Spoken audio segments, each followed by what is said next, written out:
एक बार की बात है, राजा अकबर व बीरबल दरबार में बैठे कुछ अहम मामलों पर चर्चा कर रहे थे। तभी बीरबल ने अकबर से कहा, मुझे लगता है कि ज़्यादातर पुरुष जोरू के गुलाम होते हैं और अपनी पत्नियों से डर कर रहते हैं। बीरबल की यह बात राजा को बिल्कुल भी पसंद न आई। उन्होंने इस बात का विरोध किया। इस पर बीरबल भी अपनी बात मनवाने पर अड़ गए। उन्होंने राजा से कहा कि वे अपनी बात को सिद्ध कर सकते हैं, मगर इसके लिए राजा को प्रजा के बीच एक आदेश जारी करवाना होगा।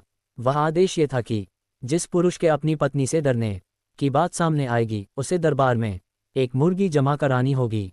राजा बीरबल की इस बात पर तैयार हो गए। अगले ही दिन प्रजा के बीच आदेश कराया गया कि अगर यह बात सिद्ध हो जाती है कि कोई पुरुष अपनी पत्नी से डरता है, तो उसे दरबार में आकर बीरबल के पास एक मुर्गी जमा करवानी होगी।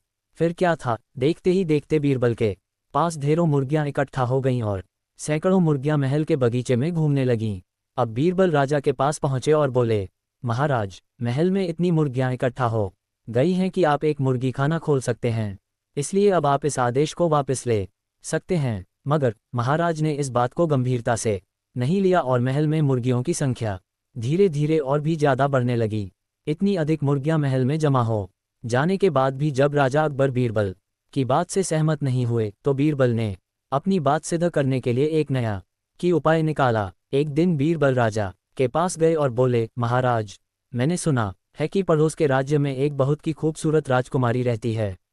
अगर आप चाहें तो क्या मैं आपका रिश्ता वहां पक्का कराऊं? ये सुनते ही राजा चौंक उठे और बोले, बीरबल, तुम ये कैसी बातें कर रहे हो? महल में पहले से ही 2 महारानियां मौजूद हैं।